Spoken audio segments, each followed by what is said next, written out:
I've already had one of these, I've already reviewed one. This one's different though. It says new upgrade. The original one of these I got, I made it a little different and I was really impressed with it.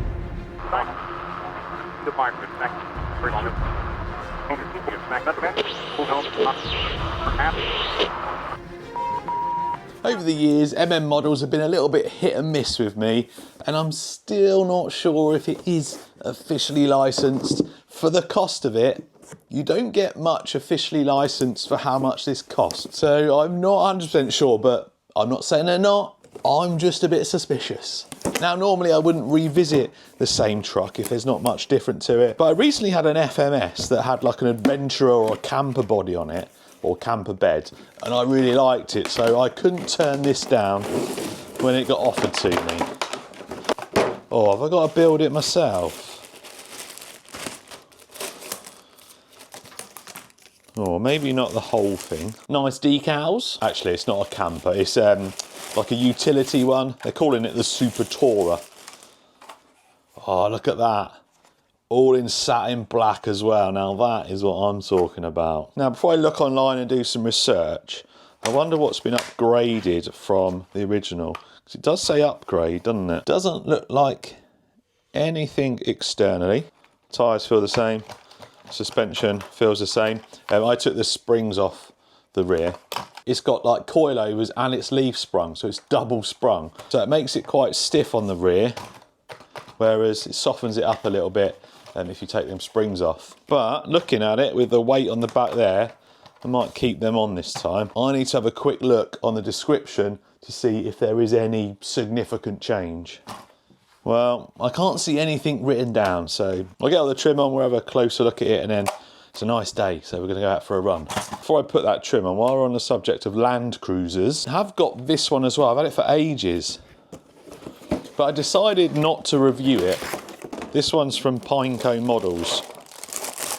It's actually a really nice scale model, but the reason I didn't bother reviewing it is because it's on like the WPL two-wheel drive platform, locked rear diff. It kind of has no purpose other than being a scale kind of, I don't know, just a scale model. It won't be able to off-road very well.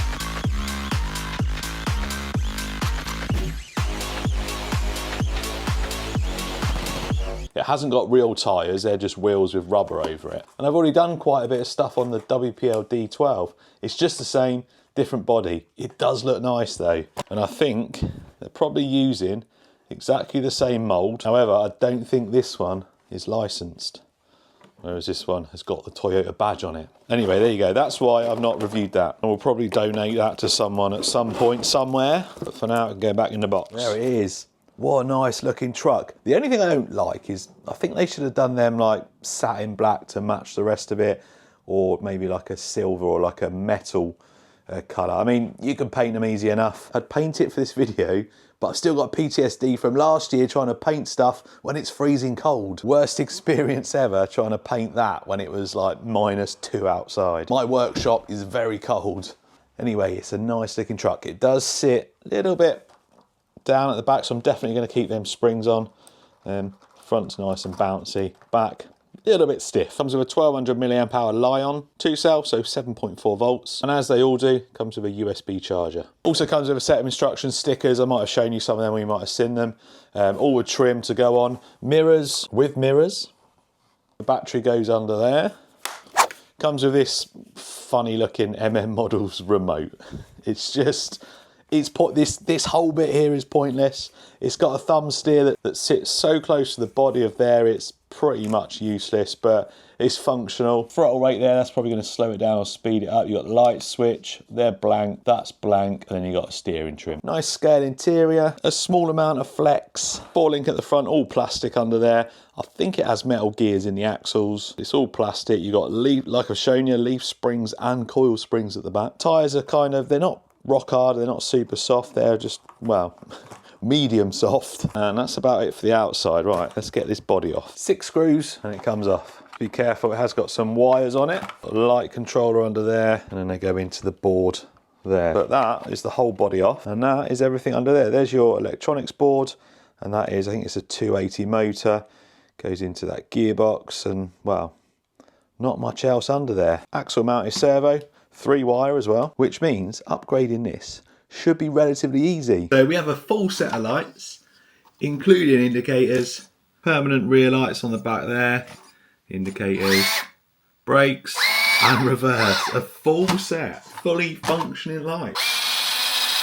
First speed, I presume this will slow it down.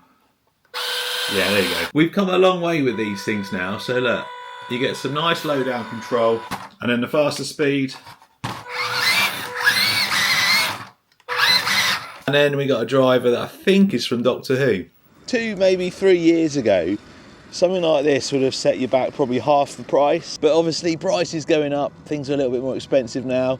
However, it wouldn't have been this good. A lot of the earlier stuff from MM models and like WL toys, non-proportional steering, really bad low down control, not much power. Whereas now, look at this low down control from it. So much better.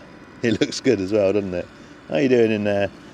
That was on the faster setting, this is on the lower setting. I don't know if it changes anything else other than the speed. It does seem to have the same amount of control. I think this is going to be a popular one with the scale guys for sure. Definitely one of the best looking of the Land Cruiser ones. Let's go and challenge it a little bit more over there. Now these are definitely trail trucks and not rock crawlers.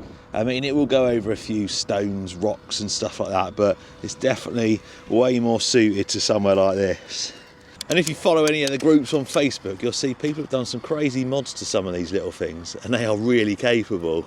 I used to do a lot of videos on these small scale, like hard body things, and I've slowed right down on them. It's not because I'm becoming a brand snob, it's because there's so many of them, and they all, well, perform well, so I just try and pick and choose. And I wanted this one, because, well, it just looks good.